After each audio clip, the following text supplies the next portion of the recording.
Welcome back, Spooky Fam, to Chamber of Horrors. I'm Mercy Desdemona, and tonight's picture is The Exorcist Believer. Was it really worth the hype?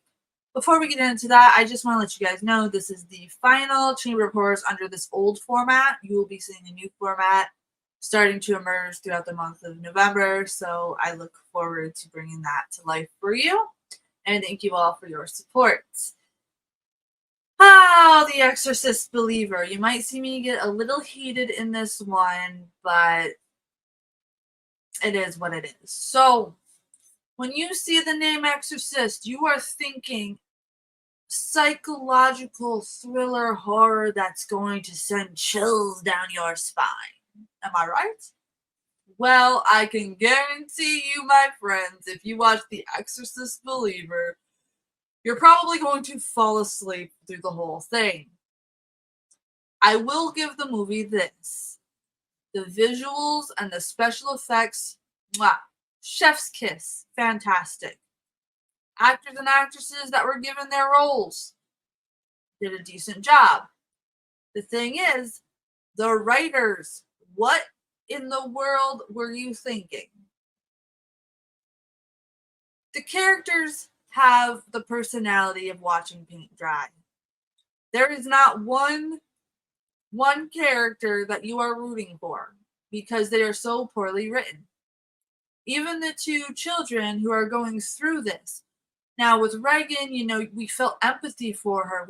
We felt like, oh, this poor child, in the first one. Look at what she's going through. They did a disservice by not giving the characters enough character development for us to even feel empathy. There's not one person, even the people fighting the demons. I was just like, demons, just take them off. Because there was nobody that was triggering the fight. There's no convictions in the fight. Everybody was just standing around and what? And then you missed the prime opportunity to bring Regan and her mother in. This movie should be ashamed for carrying the Exorcist title.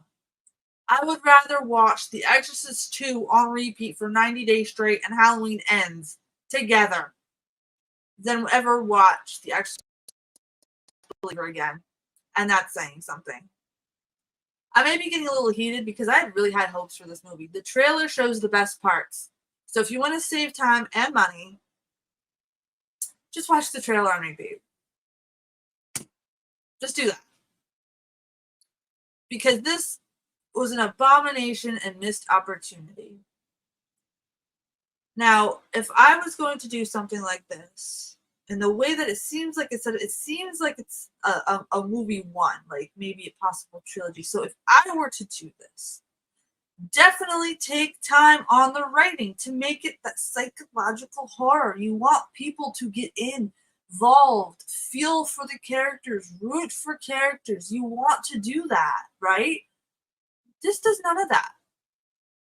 I would have definitely made sure that Regan and her mother played a bigger role. Maybe the demon was coming back to entice Regan to come back and her mama to come back and all this kind of stuff. Or something. Tie them in more. Use Regan to research how to save your daughters. Use the mama more. The mama bear should have been tougher. She should have had a strength because she's been through this. But I know she's an elderly lady, but there should have been a positive strength that this woman had. And they completely watered down her character, made her blame patriarchy. Stop watering down these characters, okay? It's okay to have a group of characters, ones that you like, ones that are just awful, ones that are kind of neutral. It's okay to have a blend of that. Because in real life, that's how it is. In real life, you want characters to be believable, right? And in real life, there's groups of people, in my spooky fan friend group, man, all of us are different. One of them gets on my nerves all the time, and vice versa, and we don't talk for a couple days, but we're still pals. You know what I mean? It's just you gotta build on the characters. This is the same mistake that recent Scream did. There's no character development. You guys are just riding off the name, hoping that it will be your big freaking cash cow.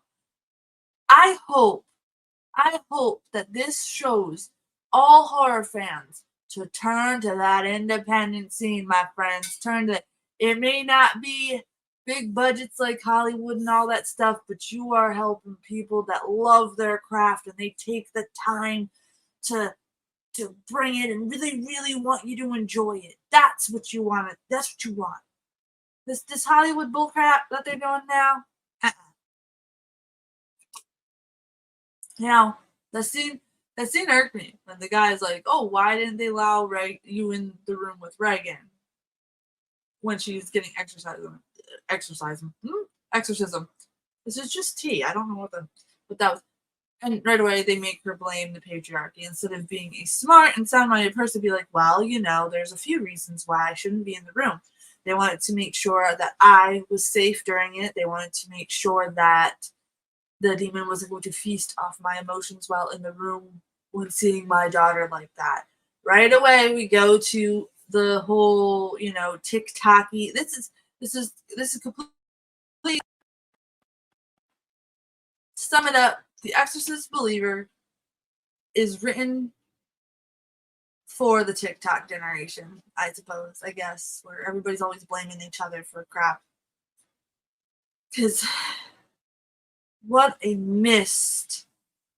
absolute missed opportunity. I feel like if I go on, I'm just gonna be repeating myself because I'm still in shock with how they did it. I'm mourning this movie because I had very high hopes. I was super excited to see it, and then that happened. Watered down mush. It reminds me of walking in the slush when the snow melts and your pants get wet and your socks get wet and you're like, ugh. That's what it reminds me of. 0 out of 10 spooky fan points for this piece of crap. Support independent horror. Support those independent writers out there that are doing their thing. Get rid of this nonsense. Go back to writing films. Go back to the deep writing. Anyway, spooky fam, I highly suggest that you save your money and just don't bother. It is what it is. I will see you guys next time in the new Chamber of Horrors coming on November 11th because I have to get used to editing the new format. I'm super excited. I hope you guys like it. It's going to be more of like a horror show. And I will see you next time. Bye.